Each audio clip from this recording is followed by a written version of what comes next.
students, in the previous video we have discussed about the lesson and a large part of the lesson has been done. We will start from here. ठीक है, वैसे इससे पहले हम कर चुके थे इस चीज़ को, फिर भी एक बार देख लेते हैं ताकि आगे से चीज़ क्लियर हो जाए। तो हमने पढ़ा था फ्रेंच के बारे में, जो कि एक बॉय है, स्कूल गया है, मिस्टर एम हैमल है उसके टीचर, ये नहीं आएगा। तो एम हैमल जो है उन्होंने अपने संडे क्लोथ डाल के यहाँ बड़े पोलाइटली बात कर रहे हैं। अब उसके बाद बहुत सारे पर्सन्स को, मतलब लोगों को भी ब्लेम किया है, खुद को भी ब्लेम किया, फ्रेंड्स को भी ब्लेम किया है, और फिर अपने जो अल्सेस है उसके बारे में बोला कि ये भी उसकी भी प्रॉब्लम है। अब देखो आगे, your parents are not an anxious enough to have you school. Actually हम कर चुके थे, है ना। और then from one thing to another, ये चीज़ भी हो चुकी थी। तो यहाँ से स्टार्ट कर रहे हैं, then from one thing to another. उसके बाद हम मिस्टर हैमल एक बात के बाद दूसरी चीज़ के रिप्लाई करते रहे, देखते रहे। M Hamel went on to talk of French language, तो उन्होंने फ्रेंच लैंग्वेज के बारे में बात करनी स्टार्ट कर दी। बेटा ये जो यहाँ से स्टार्ट हो रहे हैं HBSC CBSE बहुत बोर्ड के लिए बहुत इंपॉर्टेंट थिंग है।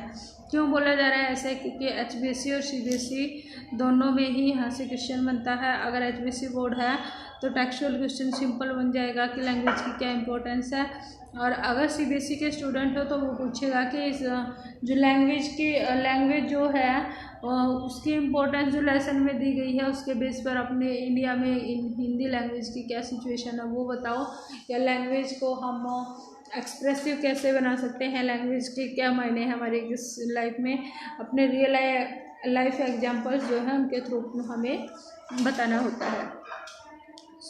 क्या क्या चीज़ें आप देखो। सबसे पहले एम हैमल ने क्या बोला? French language saying that it is the most beautiful language. सबसे पहले फ्रेंच को सबसे सुंदर लैंग्वेज बोला। एक मैप बना हुआ है आपकी बुक में जहाँ पर फ्रांस और जो कंट्रीज हैं उनको दिखाया गया है, ठीक है।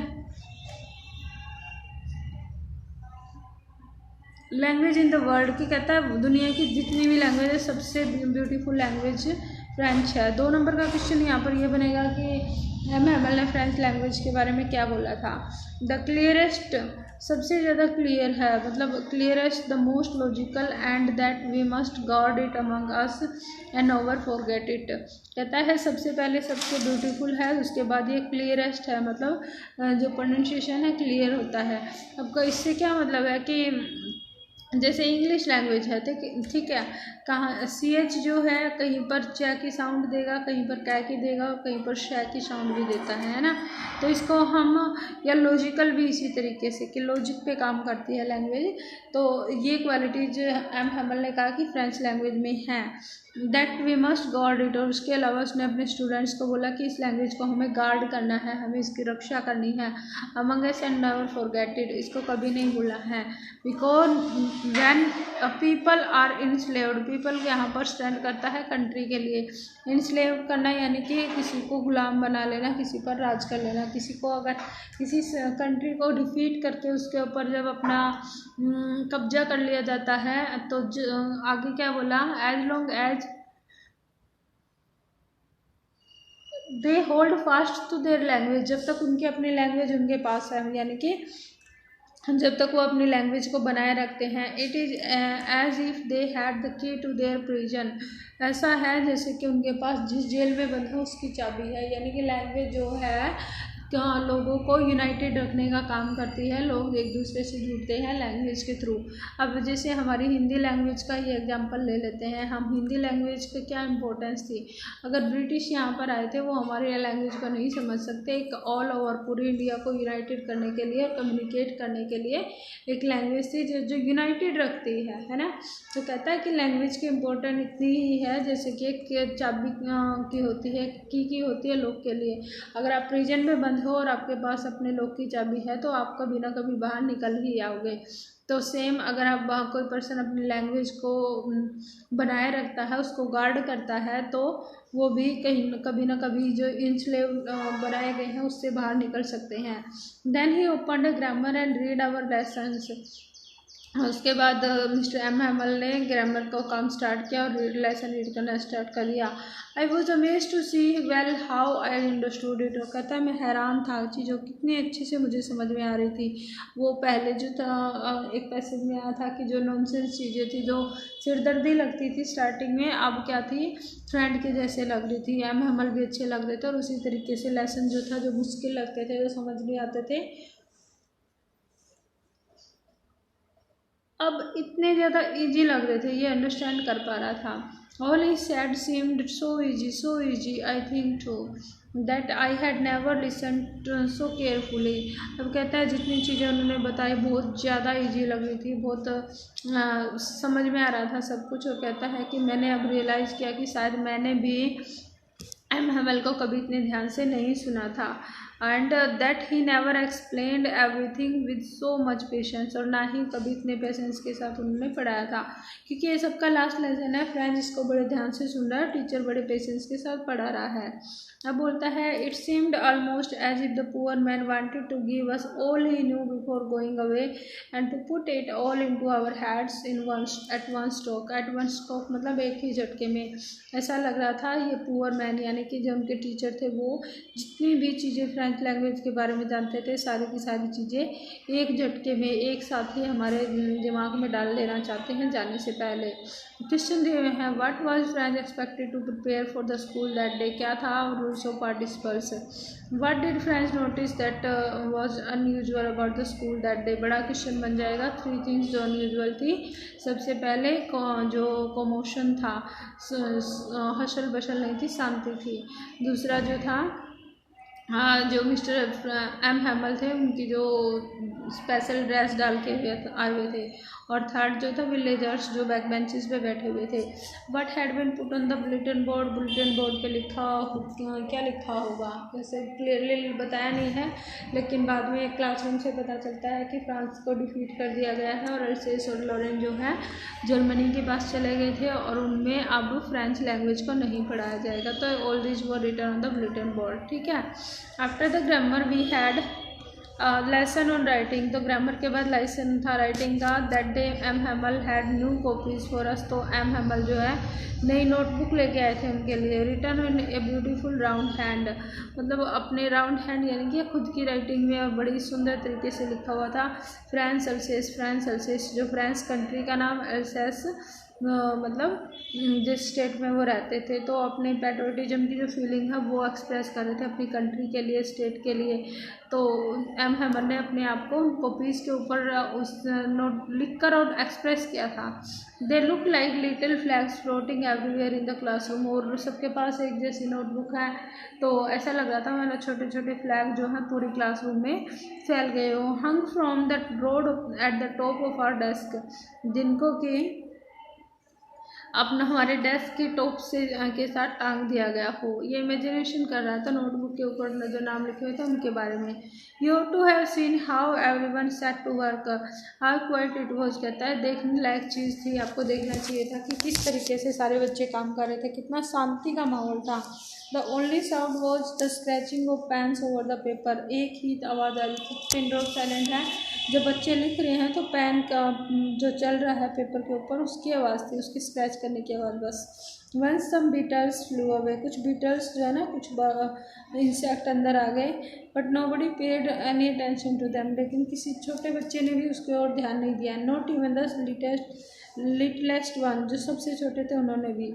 Who walked right on the dressing their fish hook। Fish hook क्या होते हैं बेटा, जैसे मान लो छोटे बच्चे को हम लिखना सिखाते हैं तो क्या होगा, मैं ए लिख देती हूँ, उसके बाद बी लिख दिया मैंने, फिर सी लिख दिया, और यहाँ नीचे लिखने के लिए जैसे डॉट डॉट डॉट लगा के बना देते हैं ना, दैट इज़ फिश हुक, जिनके ऊपर से घुमाना होता है। तो ये क्लासरूम किस तरह की है कि प्राइमरी स्कूल के सारे स्टैंडर्ड्स के बच्चे एक साथ बैठ के पढ़ रहे हैं, 1st क्लास से 5th क्लास तक।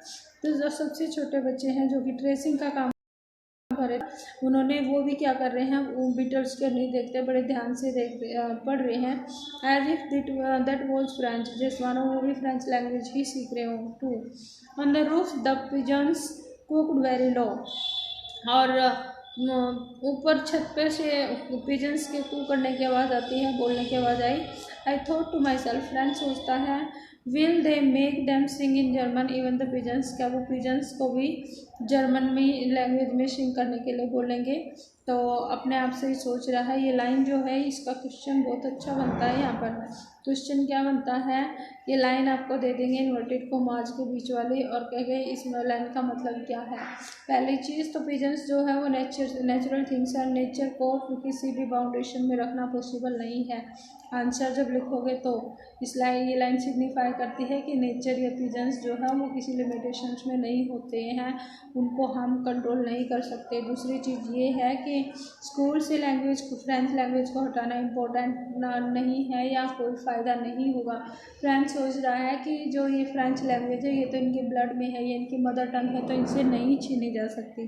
ठीक है, तो ये 2-3 पॉइंट जो है आपको इसके अंदर इंक्लूड करने पड़ेंगे। When I looked up from my writing, I saw M. Hamel sitting motionless in his chair। तो कहता है जब मैंने ये देखा कि मिस्टर एम हैमल जो थे, मतलब राइटिंग करते टाइम एक आध बार उसका ध्यान गया तो एम हैमल मोशनलेस, बिल्कुल हिल डुल नहीं रहे थे, चेयर में बैठे हुए हैं। Gazing first at one thing then the other thing, कभी एक चीज़ को कभी दूसरी चीज़ को देख रहे हैं। 40 ईयर का टाइम था भाई, बहुत ज़्यादा टाइम बिताया था, तो चीज़ों के साथ भी लगाव हो जाता है। As if he wanted to fix in his mind such just how everything looked in the little school room. जैसे मान लो अपने माइंड में एक पिक्चर क्रिएट करना चाहते हो, अपनी पिक्चर लेके जाना चाहते हो कि वहाँ पर छोटे से क्लासरूम में किस तरह से चीज़ें थी। Fancy for 40 years he had been there in the same place with his garden outside the window and his class in front of me। 40 साल से वो यहीं पढ़ा रहे थे, वहीं पर ये उनका गार्डन बाहर था और क्लासरूम जो था उनके सामने था। तो इस तरीके से उन्होंने सारी चीज़ें 40 साल तक ऐसे ही देखी थी। जस्ट लाइक दैट, बिल्कुल ऐसे ही तो थी, कोई ख़ास चेंज नहीं आया था। अब ये बोलता क्या है कि आगे बोलता है, एक सेकेंड बेटा थोड़ा नीचे करना पड़ेगा। जस्ट लाइक दैट, बिल्कुल ऐसे ही। Only the desk and benches had been worn smooth, जो डेस्क थे और बेंच थे वो थोड़े से वॉर्न स्मूथ हो गए थे, यानी कि घिस गए थे। The walnut trees in the garden were taller, जो वॉलनट ट्री लगाए हुए थे गार्डन में वो थोड़े बड़े हो गए थे। And the hope wine that he had planted himself twined about the Windows of the roof, और जो होप वाइन उन्होंने लगाई हुई थी, जो पेड़ लगाए हुए थे वो क्या थे, बढ़कर और डबल हो गया था उनका, ट्वाइन कर दिया था, डबल कर लिया था विंडो से और रूफ तक पहुंच गए थे। How it must have broken his heart to leave it all poor, कितना बुरा लग रहा होगा ना, कितना दिल टूट रहा होगा जब वो इसके सब को छोड़ के जा रहे हैं।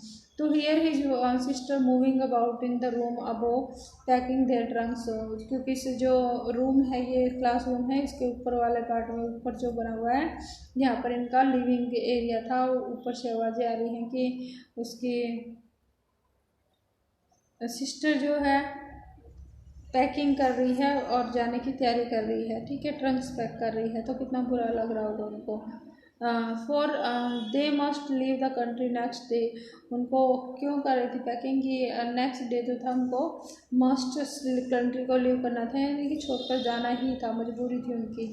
But he had the courage to hear every lesson to the very last, लेकिन अब उनके अंदर ये नहीं था कि चलो, क्योंकि अब सब ख़त्म हो ही गया है, नॉर्मली हम क्या करेंगे कि चल एक दिन में क्या हो जाएगा और उसको छोड़ देते हैं। एम हैमल ने ऐसा नहीं किया, उन्होंने करेज दिखाया अपने लास्ट एवरी लेसन, जितने भी लेसन चल रहे थे लास्ट तक उनको सुनने का या पढ़ाने का। After writing we had a lesson in history then the baby chanted the ba be bi bo bu, मतलब जो हम बोलते हैं जैसे हमारी लैंग्वेज में 12 खड़ी होती हैं, मात्राएं जो होती हैं वो। तो पहले राइटिंग का लेसन था, उसके बाद हिस्ट्री हुआ, छोटे बच्चे अपने अल्फ़ाबेट करते रहे। Down there at the back of the room world old Hauser had put on his spectacles and holding his primer in the both hand. तो प्राइमर मैंने बताया था आपको, तो अब जो है ओल्ड होसर बैठा हुआ है, स्पेक्टेकल्स में लगा रखे हैं और अपना जो बुक थी पुरानी सी उसको दोनों हाथों में लिया हुआ था। Spelled the letters with them, छोटे बच्चों के साथ होसर जो थे वो उन अल्फ़ाबेट को बोल रहे थे। You could see that he too was crying, और देख सकते थे आप कि वो भी रो रहे थे। His voice trembled with the emotion and was so funny to hear him that we all wanted to laugh and cry. अब वो जो थे उनकी आवाज़ में जब बोल रहे हैं रो रहे हैं तो सारे इमोशंस उनकी आवाज़ से दिख रहे थे। अब इनको देखना कैसा लग रहा था, फनी भी था और इमोशनल तो थे ही सारे, तो एक साथ रोने और हंसने का सीन वहाँ पर बन गया था।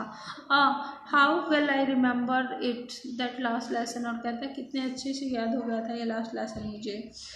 और at once the church clock at once the church clock struck 12, फिर 12 बजे का टाइम हो गया है। क्लॉक की जो चर्च की क्लॉक थी उसमें बजाता है। एंड द एंजलस, और फिर जो एंजलस एक चर्च है उसके अंदर से साउंड आती है। At the same point the trumps of the Persians returning from the drill sounded under our window. अब जिस स्कूल के पास की जो विंडो है वहाँ से क्या हो रहा है, पर्शियन सोल्जर्स जो है ड्रिल करते जा रहे हैं, उनकी ड्रिलिंग की आवाज़ जो है इनको सुनाई देती है।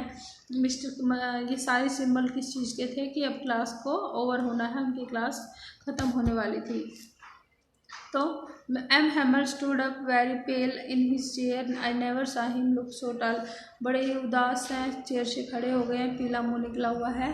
और अब कहते हैं कि अब इतने ज़्यादा लंबे पहले कभी नहीं देखा, मतलब उनका जो अपीयरेंस है वो ही चेंज हो गई है ड्यू टू लटका हुआ फेस है, ये बोलना चाह रहा है। ठीक है, माई फ्रेंड सेड आई अब मिस्टर हैमल ने बोलना स्टार्ट किया माई फ्रेंड, और लेकिन वो कंप्लीट नहीं कर पाया। बट समथिंग चोक्ड हिम, लेकिन उसकी जो कुछ था गले में रुक गया, मतलब दुख की वजह से उसका मुंह खुला नहीं, ब्लॉक हो जाना होता, चोक होना। ही कुडंट गो ऑन, वो अपनी बात को कंप्लीट नहीं कर पाया। Then he turn to the black board, तो वो ब्लैक बोर्ड के मुड़ा, टुक अ पीस ऑफ चौक, चौक का पीस उठाता है वो, and bearing on the with all his mights, जितनी ताकत उसके अंदर थी सारी को कलेक्ट किया। He wrote as large as he could, जितना बड़ा वो लिख सकता था उतना बड़ा उसने लिखा। क्या, वाइव लव फ्रांस, फ्रांस जिंदाबाद। ठीक है, फ्रांस अमर रहे, इस तरह का कुछ बोला, वाइव लव फ्रांस अपने लैंग्वेज में। और then he stood and leaned his head against the wall, फिर लीन करना यानी कि झुका लेना। फिर दोबारा से उसने क्या किया, अपने सिर को रुक जाता है और लिखते लिखते ही बोर्ड की साइड उसका फेस है ना, तो अपने सिर को दीवार के साथ रख लिया उसने, दीवार का सहारा लेकर खड़ा हो गया। एंड विदाउट अ वर्ड, फिर कुछ नहीं बोल पाया। He made a gesture to us with his hands, अपने हाथ से ही जाने का इशारा कर दिया कि चले जाओ, बोले नहीं वो। स्कूल इज डिसमिस्ड, क्या था उसका गेस्चर, किस तरीके से क्या समझ सकते थे कि छुट्टी हो गई, स्कूल इज डिसमिस्ड, तुम्हारा आज का दिन जो था वो डिसमिस किया जाता है, ख़त्म हो गया है, यू में गो नाउ, तो अब आप जा सकते हो। ठीक है, इस तरीके से एम हैमल ने अपने लास्ट लेसन को कंप्लीट किया, और ये हमारा फर्स्ट लेसन भी यहीं पर कंप्लीट होता है। क्वेश्चन देखो, what changes did the order from Berlin coach in the school that day, कौन से क्या चेंजेस आ गए थे। चेंजेस ये आए थे कि लास्ट लेसन था, फ्रेंच लैंग्वेज को बैन किया जा रहा था और जर्मनी लैंग्वेज को नेक्स्ट डे से जर्मन टीचर आना था। How did French feeling about M Hamel and school change, French की फीलिंग कैसे चेंज हो गई थी एम हैमल एंड स्कूल के लिए। ठीक है, तो कैसे चेंज हो गई थी, जो चीज़ें जो बुक्स उनको सिरदर्दी लग रही थी उसको, तो बाद में वो जो है फ्रेंड जैसी लग रही थी। एम हैमल जिनका नेचर क्रैंकी था, जिनका रूलर से डर लगता था, अब वो बेचारा उसको पुअर पर्सन लग रहा था और अपने टीचर को भी वो मिस करेगा। ठीक है, स्कूल में उनकी पढ़ाई हर चीज़ समझ में आ रही थी, मिस्टर एम हैमल ने बहुत अच्छे से एक्सप्लेन किया था। ये सारी चीज़ें इंक्लूड कर दोगे बेटा। नेक्स्ट देखो, टेक्सचुअल क्वेश्चन आ गए हैं अभी। तो in the people in the story suddenly realize how precious the language is to them, what shows you this, why does this happen, तो क्यों हुआ था, कैसे हुआ था। सबसे पहले रियलाइजेशन हुआ कि लैंग्वेज इंपॉर्टेंट है, क्यों रियलाइज हुआ, क्योंकि उनकी लैंग्वेज को बैन किया जा रहा था। ठीक है, वो सारी चीज़ें कि वॉर की वजह से ये हो गया था, उसने इसको रिपीट किया, वो सारी चीज़ें। व्हाट शोज यू दिस, इससे क्या पता चलता है, इससे पता चलता है हमें, इससे क्या पता चलता है कि चीज़ों की जो इम्पोर्टेंस है हमें उनके जो लॉस्ट होने जाने के बाद जब वो चीज़ें हमारे पास नहीं होती है, जब हम उनको खो देते हैं तब पता चलता है ना। वाई डज दिस हैपन, तो ये क्यों हुआ था, क्योंकि अगेन वही चीज़ है, फ्रेंच लैंग्वेज बता दोगे कि क्या कैसे, पहले उसको समझ नहीं आता था, टीचर्स भी पेरेंट्स भी या बच्चे भी इम्पोर्टेंस नहीं दे रहे थे, लेकिन बाद में इम्पोर्टेंस देते हैं ऑल दिस थिंग। अच्छा, जो क्वेश्चन मैंने आपको कहा था कि जो पिजन्स वाला क्वेश्चन है वो टेक्सचुअल क्वेश्चन ही है। तो French things will they make them sing in the Germany in the pigeons, what could that mean. तो इसका there could be more than one answer, बिल्कुल हो सकते हैं 2 आंसर, तो मैंने आपको बता दिया। और कोई और पॉइंट ऑफ व्यू आपको समझ में आ रहा तो आप इंक्लूड कर दोगे, ठीक है। अब टॉकिंग अबाउट द टेक्स्ट है, when people are enslaved as long as they hold fast to their language, it is if they can had the की ऑफ देयर प्रिजन। ये लाइन जो इम्पोर्टेंस ऑफ लैंग्वेज वाला question था वो बताया था। Can you think of the examples in history conclude people, तो ये अपने ओर से है, इंडिया का एग्जाम्पल आप लिख सकते हो, हम इस क्वेश्चन को डिस्कस कर चुके हैं। What happens to a linguistic minority in a state, how do you think they can keep their language alive for Punjabis in Bangalore, Tamils in Mumbai. ये पेपर के पॉइंट ऑफ व्यू से नहीं है बेटा, ये क्वेश्चन छोड़ देना। It is possible to carry pride in one's language too far, do you think linguistic chauvinism, ये क्या होता है, इसका मतलब होता है एक्सट्रीम लव बेटा, है ना। जैसे मान लो कोई पर्सन जो है, च्यूनिज्म का मतलब होता है कट्टरपंथी, मतलब जब दूसरी लैंग्वेज को या दूसरी चीज़ों को, मान लो कोई है कि मुस्लिम्स नाम लेते ही भड़क उठे, दूसरी कम्युनिटी को बिल्कुल हम बर्दाश्त ही ना कर पाए, ऐसा ही लैंग्वेज के सेंस में होता है कि मान लो कोई पर्सन है हिंदी बोलता है और वो दूसरी हरियाणवी पंजाबी या फिर इंग्लिश को बिल्कुल ही बियर ना कर पाए, दैट सिचुएशन। तो इसका क्या मतलब होता है, ये हो गया। और पॉसिबल है कि लैंग्वेज को टू पार ले जाना हो, ठीक है या नहीं है, ये वर्किंग विद द टेक्स्ट है, ये हमारे काम का पेपर के पॉइंट ऑफ व्यू से तो नहीं है, ठीक है। यहाँ पर हमारे क्वेश्चंस कंप्लीट हो गए हैं, पहले भी बीच बीच में लेसन में क्वेश्चन आए थे वो भी, और जो अभी तक किए हैं हमने वो भी सेकंड क्वेश्चन को छोड़कर राइट डाउन कर लेना। अदरवाइज मैं आपको जो क्या होगा PDF तो सेंड करूँगी ही, लेकिन सिर्फ PDF से देख के और नोटबुक में लिख देना, मुझे वो चीज़ें बड़ी अजीब लगती हैं। Try it first your self. Shashank ने मुझे आंसर्स भेजे थे 2 क्वेश्चंस के, और he was exactly he has done the work appropriately, okay. Same is required from all you. Thanks, take care and good bye.